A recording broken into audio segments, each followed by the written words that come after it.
Hola, bienvenido y bienvenida. Eh, de pronto estás aquí porque te llamó la atención el título de este podcast, ¿sí? Donde dice que mi testimonio eh, de por qué ya no soy cristiano o por qué dejé de ser cristiano, ¿sí? Eh, el fin que quiero con este podcast, porque este es el número uno. Este es el primer episodio de este podcast. Es que por favor entiendas primero de todo lo que te tengo que decir, todo lo que voy a contar en cada uno de los episodios, es entender primero quién es Camilo Falla, ¿sí? De dónde viene, cuál es su historia, su trayectoria, eh, qué está haciendo actualmente y para dónde va.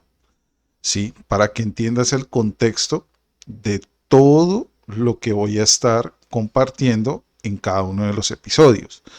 Voy a comprometerme con hacer un episodio semanal para el podcast. Este podcast se llama Restaurados. ¿Sí? Su nombre tiene tiene algo de significado que lo diré más adelante. Y ese podcast, pues, obviamente va a estar posteado en YouTube, va a estar también disponible en Spotify. Y algo que te quiero, pues, decir es que primero que todo, pues, no soy youtuber, no soy tiktoker, no soy instagramer, no soy influenciador.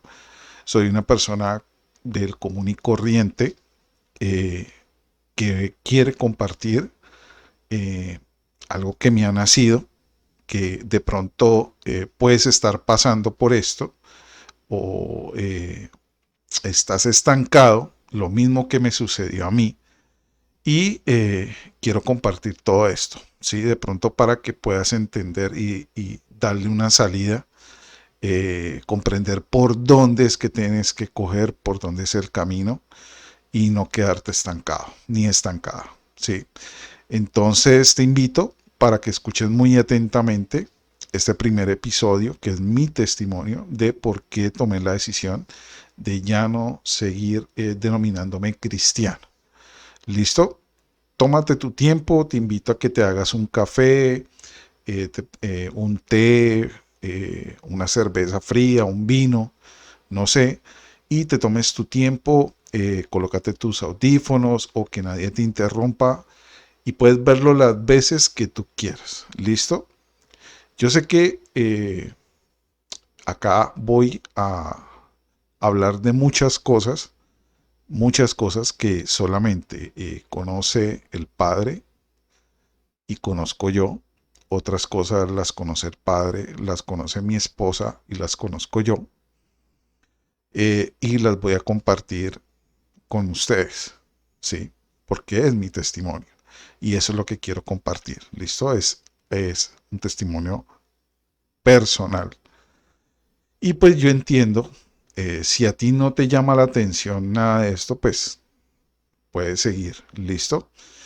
Si te interesa este primer episodio y quieres seguir escuchando los otros episodios de los podcasts, te invito a que por favor le des clic en me gusta, pues para que se pueda compartir a demás personas interesadas.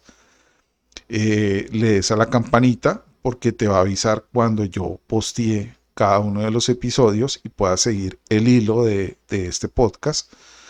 Listo. Y cualquier comentario, pues con mucho gusto, si tienes preguntas, dudas o inquietudes, lo puedes hacer en los comentarios y yo en su tiempo estaré respondiendo. ¿Listo? También voy a estar creando las redes en Instagram y en TikTok. Pero realmente ahí se van a compartir son detalles, píldoras, ¿sí? Pero realmente las enseñanzas y todo lo que voy a decir, o sea, el bagaje pesado va a estar en YouTube que va a estar el podcast en video podcast, o sea, así como lo estás viendo, o si lo estás escuchando en Spotify. ¿Listo? Entonces te agradezco y pues que disfrutes este primer episodio. Bueno, vamos a arrancar con este primer episodio, esta introducción para que entiendas mi historia del por qué tomé la decisión de ya no ser cristiano, ya no denominarme un cristiano, cristiano evangélico, protestante, como tú quieras llamarlo. ¿Listo? Y entiendas de dónde viene Camilo, qué ha sucedido durante toda su vida para que él tome esta decisión, el proceso que está llevando actualmente y hacia dónde va. ¿Sí? Entonces, pues toca empezar por el principio, ¿vale? Eh, bueno, a principios de los años 1970, eh, por ahí entre el 73, 75, se conocieron, eh, se conocieron unas personas. Esas personas se llamaba María Cecilia y Alfonso. Ella trabajaba como secretaria en un colegio de la época, en el, pues, en el Liceo Santa Librada. Era secretaria de ese colegio en esa época. Y entró como nuevo conductor este joven Alfonso. ¿Sí? Según dice la señora Cecilia, que eso fue un flechazo a primera vista cuando pues, lo vio a él y él la vio a ella, que fue amor a primera vista, que eso salían, o sea, maripositas y todo lo que usted quiera, corazoncitos, y fue flechazo cada uno. ¿Listo? Alfonso por María Cecilia y doña Cecilia por don Alfonso, los cuales se unieron en matrimonio y de ese matrimonio realmente fue donde nací yo. Eh, aquí este pechito, su expositor, su locutor, como usted quiera pues, llamar, Camilo Falla. ¿Listo? Eh, yo nací en el año de 1976. Actualmente tengo 49 años de edad, entonces ya usted puede ir haciendo cuentas. Listo, para que le cuadre. Listo. Para todo todo este testimonio que voy a contar, realmente me tocó comenzar a escarbar fotografías, a escarbar en mi cabeza el pasado, eh, acordarme de cosas que realmente en mi interior yo quería olvidar, dejar atrás, ¿sí? Y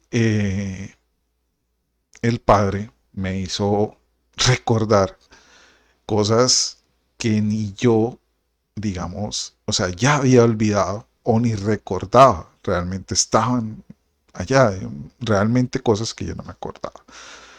Para esto traté de recopilar unas fotografías, pues para mostrarles, eh, llevar esa secuencia para que vean, pues que es cierto que no es un montaje mío, ni es que me estoy inventando una historia, es mi historia, la historia de Camilo Falla, prácticamente hasta hoy día. Entonces les voy a mostrar esas fotos, ¿listo? Yo se las voy a mostrar ahí. En la edición voy a mostrarlas. ¿Listo? Entonces, para que ustedes vean las fotos. Listo, en esta foto, como pueden apreciar, ahí estoy recién nacido. Ese fue en el año 76, no voy a decir el mes ni el día. Quien ustedes ven en la cama es mi señora madre, mi mamá, la señora María Cecilia. Y pues obviamente el precioso bebé que ustedes ven ahí soy yo, Camilo. El señor que está al lado de mi mamá con camisa blanca, esas gafas, ese porte, ese señor es mi papá. Él es el señor Alfonso Falla, el conductor que se enamoró de la señora Cecilia, la secretaria, y la secretaria que se enamoró del conductor. Al lado de él se encuentra mi abuelo materno y al lado eh, derecho de la fotografía con eh, la primer señora es mi abuela materna, mi abuela Rosa y mi abuelo Víctor. Y sigue mi tía, que ya es como si fuera mi segunda mamá. eh, sí, mi segunda mamá. Y al lado está la joven que es mi prima, Fruquito. Nosotros le decimos Fruquito de cariño, porque ella siempre ha sido así chiquita. Ella es como si fuera mi hermana mayor. Sí. Entonces, para que se den cuenta, eh, es que se comiencen a meter en este contexto de esta historia. ¿Listo? Eh, ok. Bueno, seguimos con las fotos. En esta foto podemos apreciar eh, ese mismo día de mi nacimiento, ese mismo día me bautizaron. Sí, ese mismo día me bautizaron. Ahí, como pueden ver, me tiene en brazos mi tía, la que digo que es como mi segunda mamá, una de mis tías. Ella se presentó como madrina mía. Al lado derecho de ella, que es la segunda persona, ese señor que está ahí con patillas largas, es mi padrino de bautismo. Y ahí está mi señor padre, está Fruquito, mi prima, están mis otras tías, la que está al lado del sacerdote, que es otra tía mía, y mi otra tía que está de color amarillo, mi tía Lucía, mi tía Julieta, sí, mi abuelo Víctor, mi abuela Rosa y la otra señora que no recuerdo el nombre, que es la hermana era la hermana de mi abuela Rosa. El señor, el señor sacerdote es el padre Andrés Rosa Zunma. Él era un salesiano. Él fue el que me bautizó a mí, o sea que mi familia era católica, católica, apostólica, romana, cristiana católica, sí. El padre Andrés Rosasuma era un sacerdote salesiano. Él le dio a mi tío Víctor, porque tenía un tío también que se llamaba Víctor, igual que mi abuelo, le dio clases a mi tío Víctor, también en el colegio salesiano. Sí, y después él también alcanzó a darme clases a mí. Imagínense eso. ¿Listo? Entonces, para que miremos la foto. ¿Listo? Bueno, así sigue la historia. Eh, eh, Desde el año 76 al año 80 aproximadamente, hubo muchos inconvenientes dentro de esta pareja, dentro de mi papá y mi mamá. Eh, bueno, hay un dicho, mal dicho, y es que pues los conductores son como los marineros, ¿no? Dicen que en cada puerto tienen un amor. Y eso fue el caso de mi papá. Mi papá, desgraciadamente, pues era una persona joven. eh, Realmente, eh, digamos, la formación que tuvo él no fue la mejor formación. Fue una persona que se levantó, digamos, luchando con muchas escasez de muchas cosas. Y pues obviamente eso va formando una mente que no es, ¿sí? Que no es. Eh, Esos años hubo muchos problemas. Eh, Mis padres, pues yo a lo que me alcanzo a acordar, nos fuimos a vivir ya cuando más o menos tenía, digamos, eh, recordar cosas, situaciones donde mi padre llegaba eh, tomado porque él se perdía días enteros y llegaba tomado a la casa y pues era a golpear a mi mamá, sí, a golpearla. Recuerdo una vez que realmente, bueno, recuerdo varias veces, pero realmente estaba muy pequeño. A mí desde ahí fue que empecé a recordar, o sea, me acuerdo, la primer golpiza esa que yo me acuerde. Y pues mi madre toma la decisión de dejarlo. Entonces a partir de ahí nos fuimos a vivir a la casa paterna, ¿sí? La casa paterna con mis abuelos, ¿sí? Mis abuelos. Eh, Sigo así durante eh, todo ese tiempo. Realmente fue criado allá en la casa de mis abuelos, sí, donde pues vivía con mi mamá, mi abuelo, mi abuela. Todavía vivía una tía menor con nosotros, que era mi tía Lucía. Eh, y pues obviamente el amor de todas mis demás tías también me cubrían. Prácticamente yo me crié fue con mujeres. No tenía una figura paterna realmente que ya. Mi abuelo era en lo de él, sí, y listo. Así fue, así seguí hasta realmente eh, durante ese tiempo, pues me la pasaba era con mi familia, o sea, con la familia de mi mamá. Prácticamente el rastro de mi papá se perdió, no, mi papá fue muy poco, realmente durante ese tiempo, sí, eran muy pocas las veces que lo veía, a veces él pasaba en el bus por la casa, él pitaba y yo reconocía el pito del bus y salía a saludarlo, me subía súper contento al bus, lo abrazaba, lo besaba y ya era, ¿qué más? ¿Cómo está? Y yo, bien, papá, cosas que me alcanzo a acordar, ¿sí? Eh, Le pido disculpas que, como le digo, no, estoy contando las cosas, traté de hacer una línea del tiempo para todo esto, sí, y acordarme todo esto que les estoy contando.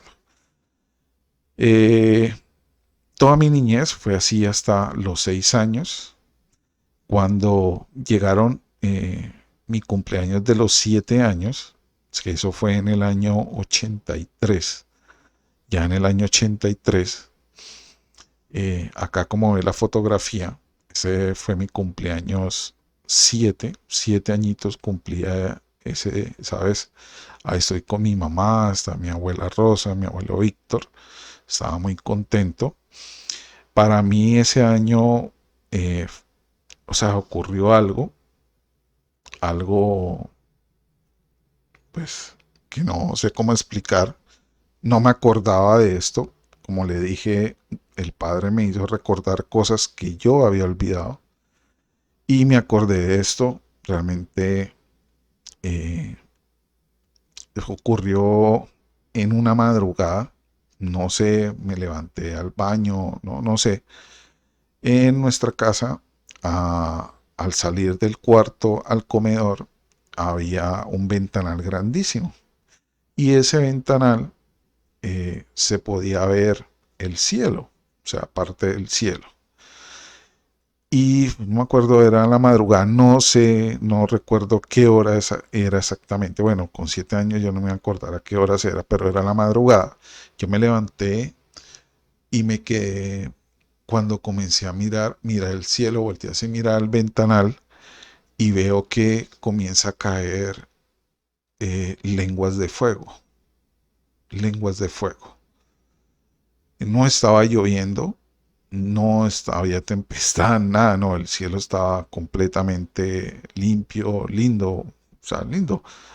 Ni recuerdo haber visto estrellas, pero el cielo estaba limpio y vi o tuve una visión de caer lenguas de fuego. Y yo me quedé pasmado así como mirando y yo me sobaba mis ojos y o sea, yo dentro de mí pensaba, está cayendo candela, sí, cayendo candela en los techos, pero no escuchaba estruendos, no escuchaba explosiones, no escuchaba nada de eso. Pero ahora es que entiendo y eran lenguas de fuego, sí. Esa fue, digamos, eh, una primera visión que tuve a mis 7 años de edad, sí, a mis 7 años de edad. Eh, Desde ese año ya estaba un poquito más grandecito. eh, yo estuve bastante, yo sufrí mucho de asma cuando estaba pequeño. Vivía mucho en hospitales, en clínicas, por ahogamiento, no podía soportar el polen, el polvo casero, el pelo de gato, de o sea, de perros, sí, más prácticamente de esos animales. Y realmente fue muy tortuoso para mí y para mi familia. Listo, a partir de esa época, eh, mi familia, mi mamá, me enviaba prácticamente siempre al finalizar el año a pasar Navidad, que era diciembre y parte de enero, a pasarlo con mi tía Fleria, que es como si fuera mi segunda madre, la que les comenté. Ella era mi madrina de bautismo. Entonces yo cada año, a final de año, iba para allá. Y a mí me encantaba. ¿Por qué? Porque, pues primero en Bogotá, eh, en la empresa que trabajaba mi tía, que era antiguamente el Seguro Social, las navidades allá eran brutales. O sea, todos los hijos de los trabajadores, familiares, por ejemplo, comenzaban a organizar la fiesta de 24, la fiesta de fin de año y pues más que todo la fiesta de 24 de la empresa. Reunían a los hijos de los empleados, sí, o los sobrinos, todo, y hacían siempre el villancico para cuadrar lo de las novenas de Navidad.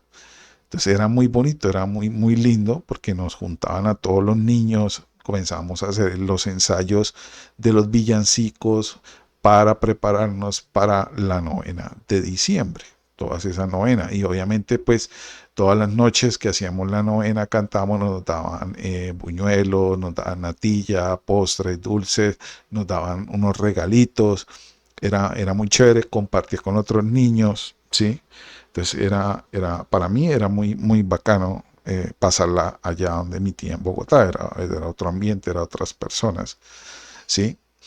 Y también a mí me encantaba porque allá me encontraba con mis otros primos, mi otra tía, que era mi tía Violeta. Ella tenía sus hijos, eran Sandra, que es la mayor, seguía eh, Oscar, después seguía John Jairo, después seguía Víctor y Diego. Eran 5 hijos, eran 4 varones y una mujer. Sí, ya la historia de ellos también, bueno, después, no sé si el padre me mandará a hacer eso, pero quiero compartirle esto. O sea, a mí me encantaba. ¿Por qué? Porque pues en esa época yo iba a visitar a mis primos, yo Diego jugaba con mi primo Diego, que era el menor. En esa época a mí me llevaban a cine. Yo me acuerdo que mi primo John Jairo, él me llevó a ver Star Wars, había Star Wars y me llevaba a ver a E.T., o sea, muchas películas en esa época, Cazafantasmas, todo lo que, o sea, la época de los 80, ¿sí? Y era un entorno familiar también, hacían fiesta de 24 allá, también hacían la novena de Navidad, ellos colocaban decoración navideña, el árbol de Navidad, o sea, era muy, muy, muy bacano. A mí me encantaba ir siempre, todos los años allá y pasé, yo creo, y me atrevo a decir, los mejores años de mi infancia fueron allá donde mis primos en Bogotá y con mi tía Freddy en Bogotá. Realmente eh, me encantó, me encantó. Y allá fue donde supe también ya cuando me di cuenta estaba un poquito más grandecito, que ya el niño Dios no existía, no había ningún Santa Claus, sí, fue mucho más adelante cuando me di cuenta que mis tías eran las que colocaban los regalos en el árbol de Navidad o lo colocaban debajo de mi almohada, debajo de la cama, sí, entonces eso les comento. ¿Listo? Eh, Siguió transcurriendo en el año 84, ya tenía 8 años de edad, estaba haciendo segundo de primaria.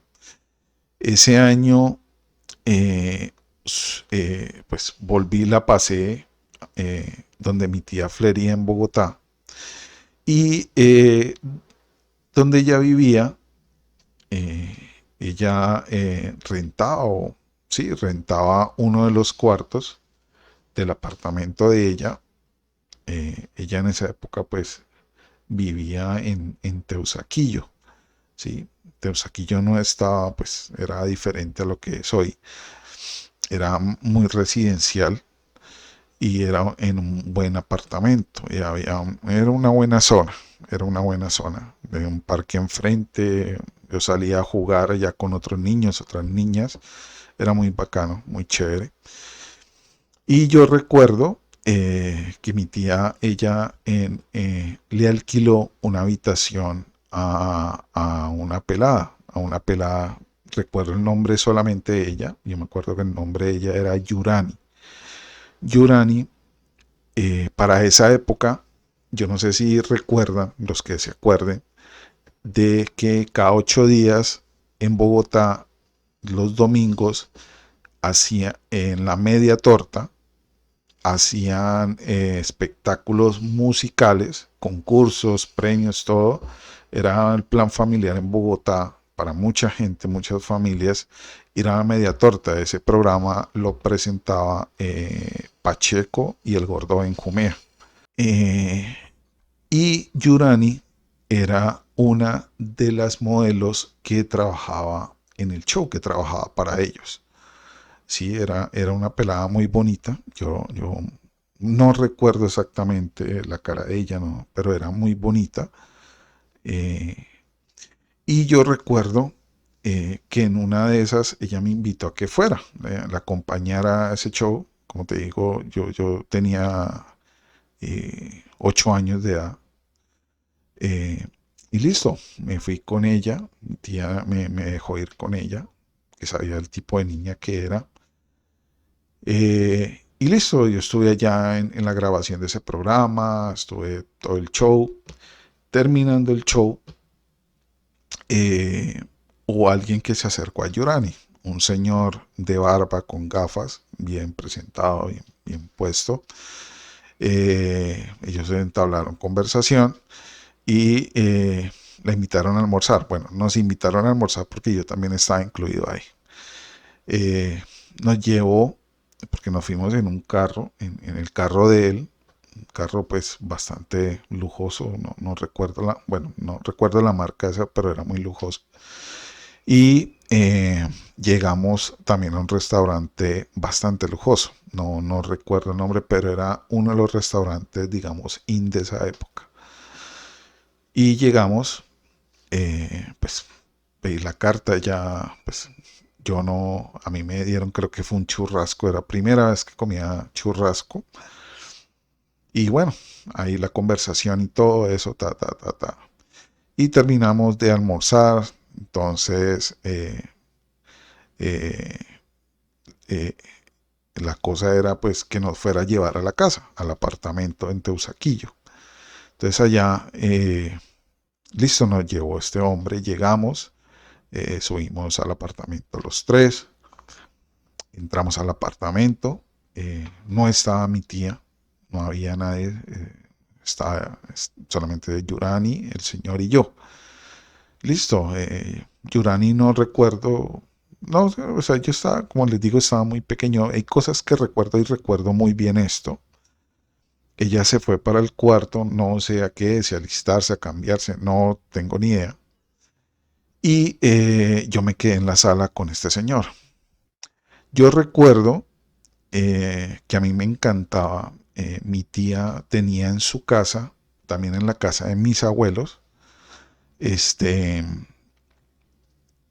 había siempre una Biblia grandísima, una Biblia de esas, ¿se acuerda?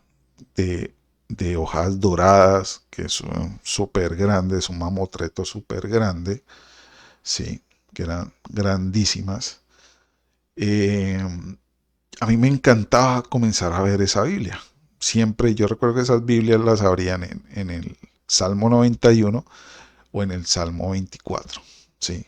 Entonces a mí me encantaba, yo me sentaba en el piso, la cogía y comenzaba a ver. ¿Por qué? Me encantaba era ver los dibujos y las pinturas que tenían eh, esas Biblias, ¿sí? Porque traían unas imágenes de unas pinturas de los santos, de los apóstoles, o sea, historias de la Biblia, ¿sí? Y a mí me encantaba eso, a mí me encantaba, me encantaba. Y recuerdo que este señor se acercó y me dijo, porque yo estaba mirando precisamente una pintura, y es esta pintura, sí, esta pintura. Y llegó él, se agachó, porque yo estaba sentado en el piso con la Biblia abierta mirando esta pintura, y él llegó y se agachó y me dijo, no me acuerdo si él me dijo el nombre, no, no me lo dijo, no me acuerdo de eso, pero sí me acuerdo, llegó y me dijo, ¿tú sabes quién es él? Y yo me volteé, yo le dije, no, sí, no. Entonces yo me quedé mirándolo. Yo me acuerdo, él tenía una barba bastante, pues, poblada, una barba de esa época, con unas lentes grandísimos, era medio calvo, tenía, sí, era calvo como por acá en la parte de arriba y tenía cabello acá alrededor. O sea, sufría alopecia. Y me dijo, ¿sabes quién es él? Yo le dije, no, no, no, no sé quién es. Entonces me dijo, yo me llamo igual que él. Y yo le dije, yo, pero no sé quién. Entonces me dijo, ¿tú sabes quién es él? Yo le dije, no. Me dijo, él es Daniel. Y yo me llamo Daniel. Yo soy Daniel Samper. Sí, pues para un niño de 8 años, pues para mí no. Después, con los años, supe que era Daniel Samper Pisano. Sí, eh, de esa. Daniel Samper Pisano, el famoso periodista. Eh, y a mí me dejó, o sea, supe realmente quién era esa escena de Daniel en el foso de los leones. A mí me encantaba ver esa imagen, sí, me encantaba verla, porque reflejaba, yo lo veía, este tipo está ahí en el foso, rodeado de esos leones y no se lo han comido, sí. O sea, para mantenerse vivo, o sea, no sé, algo tuvo, algo poderoso tiene que tenerlo vivo, o algo para que o que le cierre la boca a los leones, o que no le dé hambre a los leones. Sí. Entonces, eso me quedó a mí en la mente. Y después de los años fue que supe que Daniel Samper Pisano había estado ahí. Sí, pero bueno, eso no va. Listo. Transcurrieron cosas ahí en, en mi vida. Seguí con, pues, con cosas de la vida normal, ¿no? Y en esa época recuerdo que se hizo un viaje a, a Guatavita, a Guatavita, donde fue mi familia. Me encantó porque en ese viaje estuvo mi papá. Mi papá nos acompañó. Él en esa época estaba viviendo en Bogotá. Eh, Creo que tenía su propia ferretería. Después me enteré que se llamaba Tuerca y Tornillos. Sí, yo recuerdo ese viaje. Y como ven la foto, ahí está mi papá, mi mamá, y yo estoy ahí recostado al lado de ellos. Eh, eh, ya eh, viví esa infancia muy chévere. Como les dije, para mí fue un viaje muy emotivo, muy importante. Y ahí esta foto a mí me encanta esta foto, la única foto que tengo, digamos así, en esa infancia junto a mi papá. Está mi papá, estoy yo, estamos en Guatavita eh, y me encantó. Yo recuerdo que después de ese viaje, eh, mi papá le dijo a mi mamá que por qué no me dejaba quedar con él unos días, sí, ya que estaba pues él viviendo ahí y aprovechar ese tiempo para estar conmigo. Yo nunca pues me había quedado con mi papá aparte.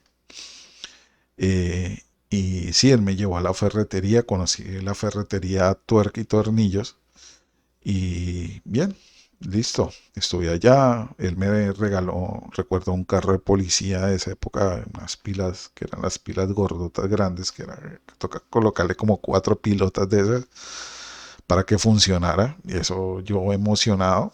Ah, porque era creo que era la patrulla de carro de Chips. Me acuerdo de la serie Chips. Me encantaba, me encantaba. Gocé esa tarde. Y ya en la noche mi papá, bueno, nos vamos a ir a dormir a la casa. Entonces nos fuimos a dormir. Nos fuimos. En esa época él tenía un carro, creo que le dicen una lancha. Recuerdo que era un Dodge, pero un Dodge grande, grandísimo, cambios de palanca acá. Yo lo veía súper grande ese carro. Y nos fuimos. Llegamos a una casa. Pues yo me bajó y vi que él golpeó. Vino una mujer y nos abrió. Listo, entonces me dijo, sí, entre. Entonces ella me preguntó, ay, tú eres Camilo. Yo sí, yo soy Camilo. Entonces, ¿qué más Camilo? ¿Cómo está?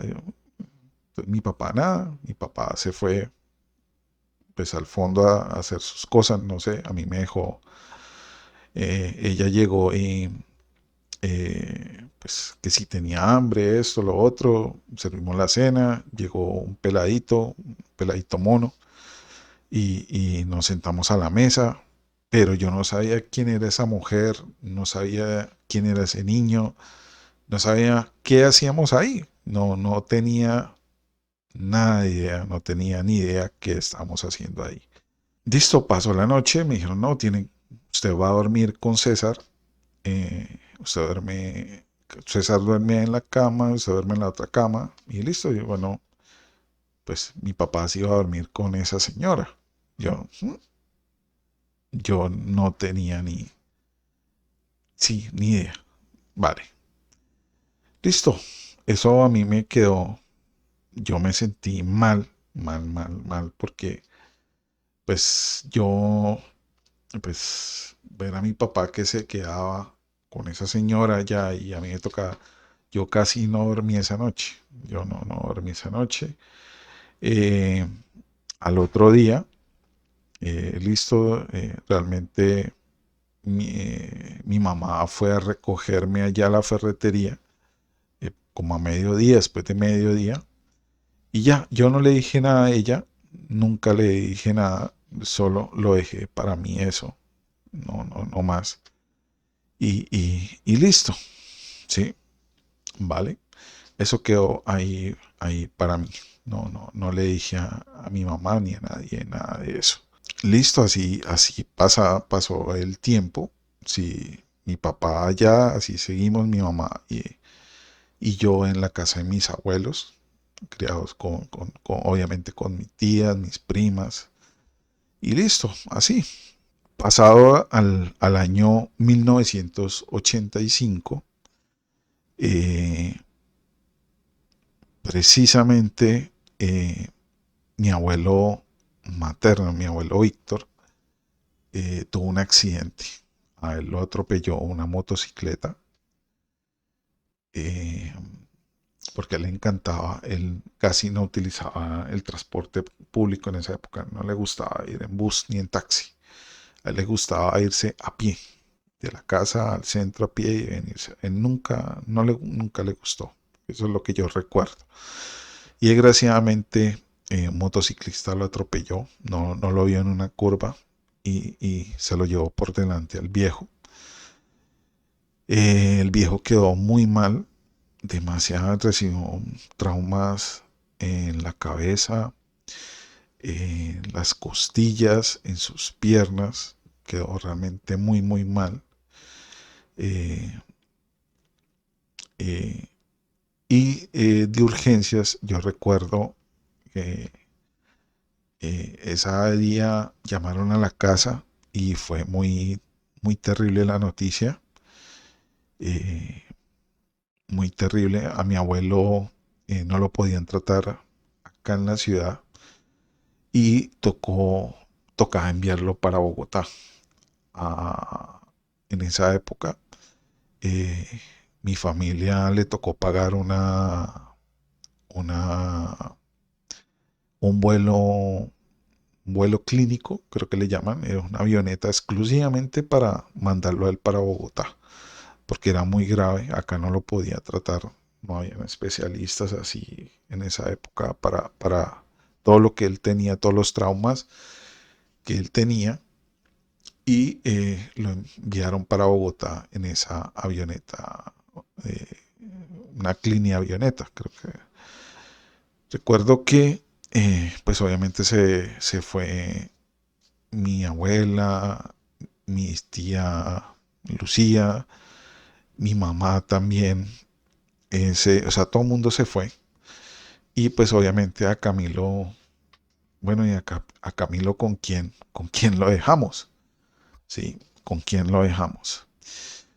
Eh, Había una familiar, una prima hermana de mi mamá y de mis tías, eh, Miriam, realmente recuerdo mucho a Miriam, una persona supremamente especial. Vivía sonriente, ella vivía riéndose, carcajadas a toda hora. Y decidieron dejarme con Miriam. Yo me quedé con Miriam y con la mamá de ella, no me acuerdo, mi tía, no recuerdo el nombre, mi tía abuela, porque ella era hermana de mi abuelo. Entonces dijeron, no, pues déjelo con nosotras y váyase, ¿sí? Eh, yo recuerdo, ¿sabes? Cuando me dejaron allá en unos apartamentos en el centro, muy bonito, muy bonito. Yo llevaba mi maleta, eh, estaba hablando de un chico de ya de 9 años, pero todavía muy niño, muy niño. Y yo llegué y Miriam me dijo, mira, Camilo, entra, este va a ser tu cuarto. Me mostró un cuarto grandísimo, con una cama grandísima, muy bonito todo, una madera labrada. Y yo ya sabía que mi abuelo era el que hacía eso, que mi abuelo era ebanista profesional. Él era un carpintero profesional. Él hacía muebles Luis XV, Luis XVI, eh, para familias prominentes, sí, y él aprendió ese arte. Bueno, para esa época eso era lo in. Ya no se consiguen realmente ebanistas, porque eso era un ebanista profesional, trabajaba el cuero también muy, muy. Y yo sabía que era bueno.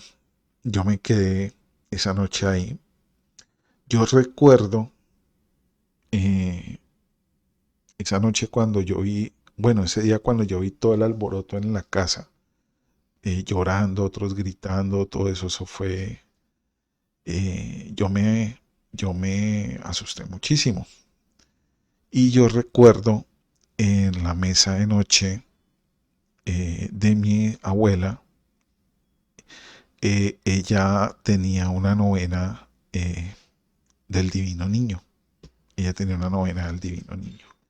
Y también una novena de este Monseñor Balaguer, creo que era, sí, era un cura con gafas, Balaguer, ¿no? Creo que así era el apellido, no recuerdo realmente exactamente el nombre de él.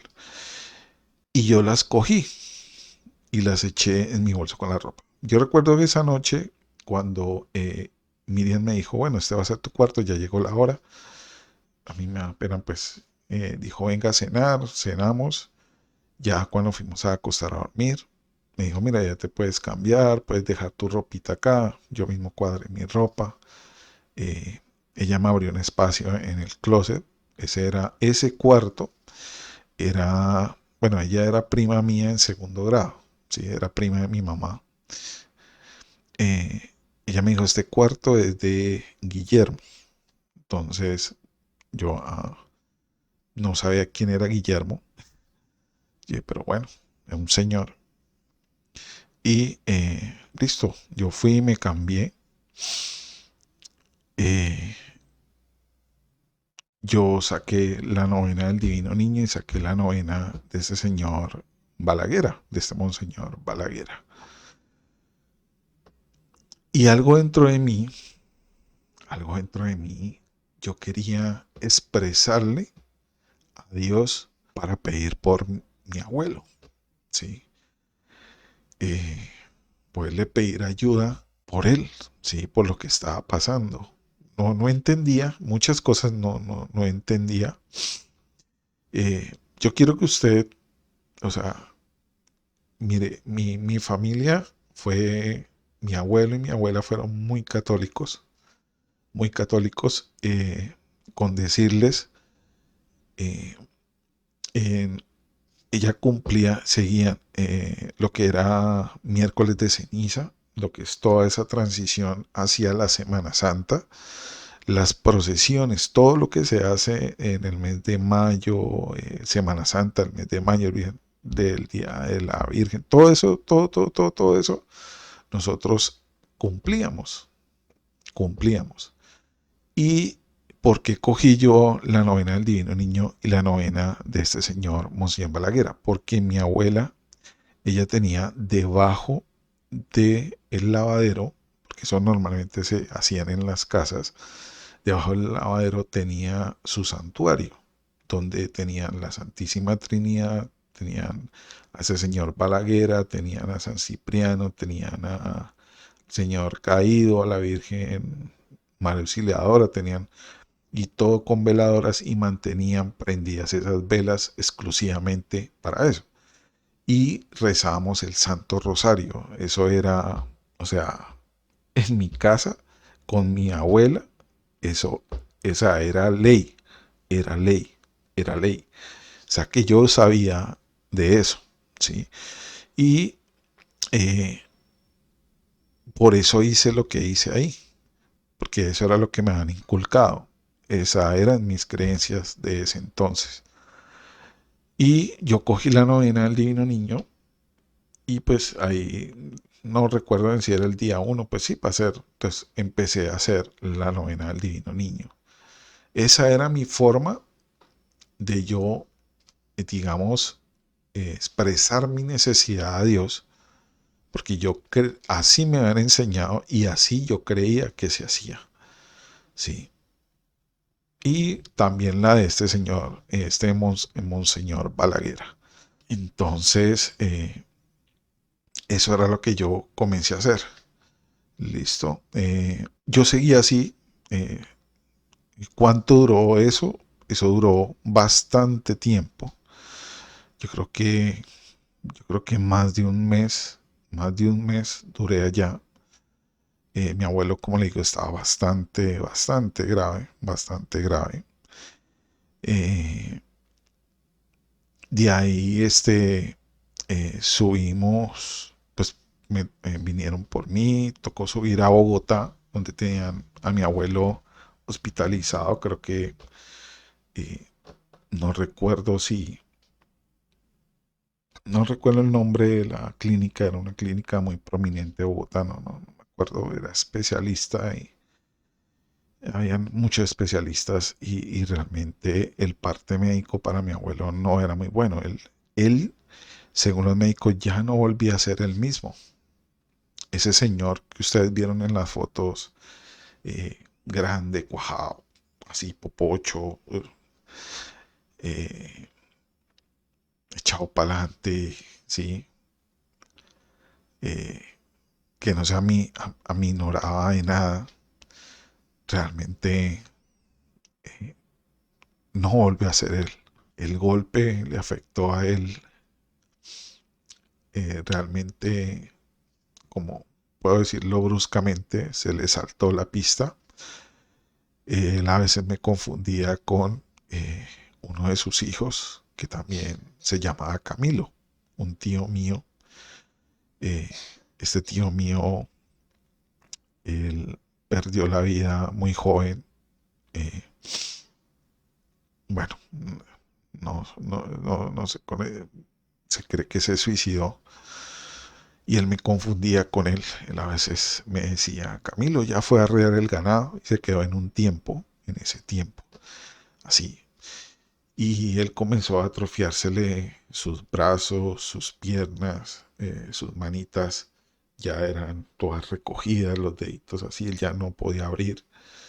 Eh, él no caminaba, no se movía. A él tocaba voltearlo, ponerle pañales, cambiarlo, limpiarlo, bañarlo, afeitarlo, hacerle todo por él, darle de comer, todo completamente. Sí, fue un tiempo bastante duro, para toda la familia. Sí. Al siguiente año, eh, allá en Bogotá, eh, decidieron, pues imagínense, al siguiente año, en el año 86, mis abuelos cumplían ya los 50 años de casado. Eh, y también mi familia decidió, pues mi abuela ya me había metido para hacer la confirmación, que era prepararme para hacer mi confirmación y participar de la primera comunión.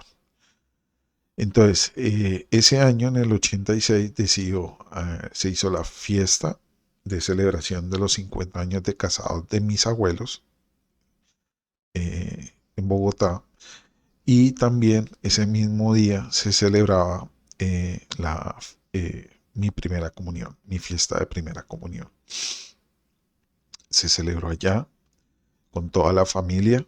Eh, no pude encontrar fotografías para mostrarles cómo estaba eh, el estado de mi abuelo en esa época.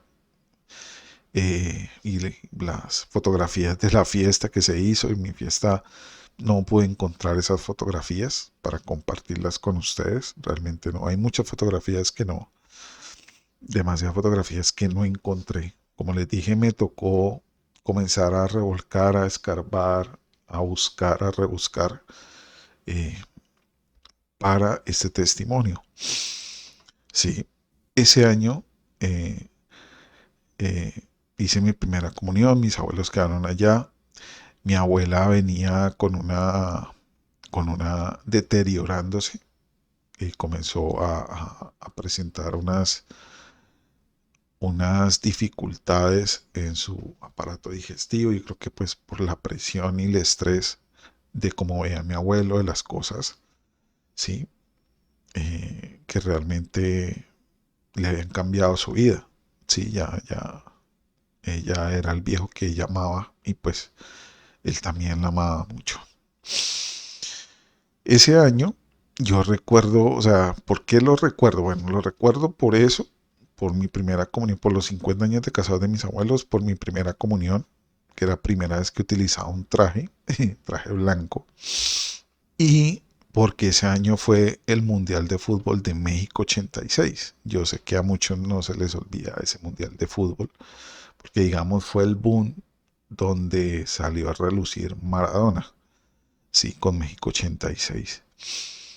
Y ese año, precisamente, yo ya tenía 10 años de edad, estaba haciendo cuarto de primaria, y ese año preciso conozco a uno de mis hermanos, realmente oficialmente, ¿sí? Que es mi hermano Renato. Él es mayor que yo, no recuerdo, creo que es 5 años mayor que yo, o sea que él estuvo, fue por fuera. Bueno, ya eso. eh, y conozco a mi hermano, sí. Mi papá me lo presenta. Yo recuerdo que una vez yo salía del colegio, porque a mí me iban a recoger, no me acuerdo por qué fue, no pudieron recogerme y mandaron a Renato. Renato llegó en una camioneta que mi papá había comprado, una camioneta alemana, no sé que era alemana por el nombre, porque él me dijo, no me acuerdo el nombre, pero sé que por el nombre esa era alemana. También tenían los cambios acá de palanca detrás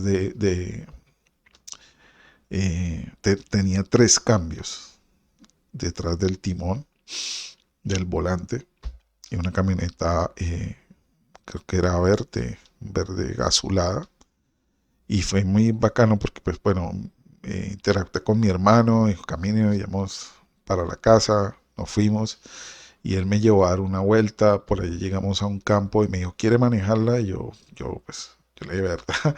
Digo, sí, sí, hagámosle, yo le ayudo.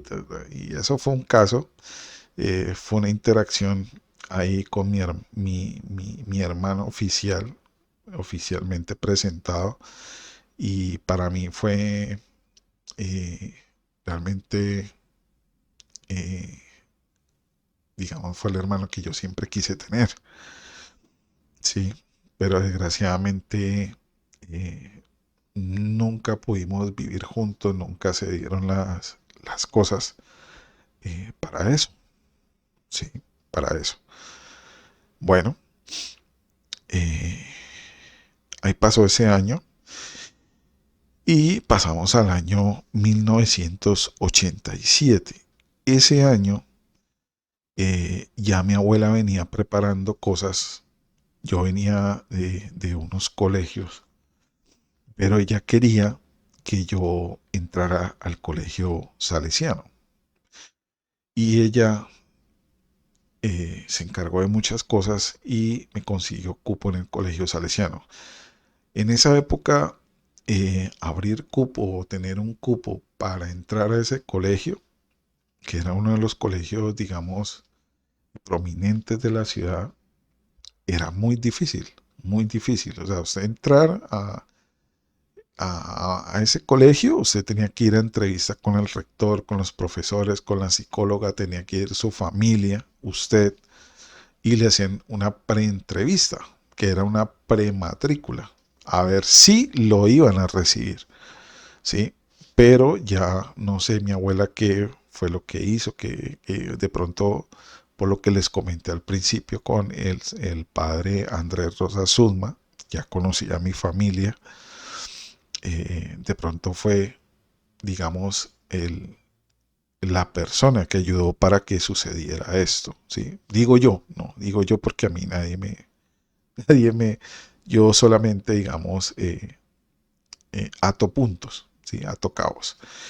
Y listo. Ese año yo entro al Colegio Salesiano a hacer, en el año 87, a hacer quinto de primaria, ¿sí? Ya tenía 11 años de edad.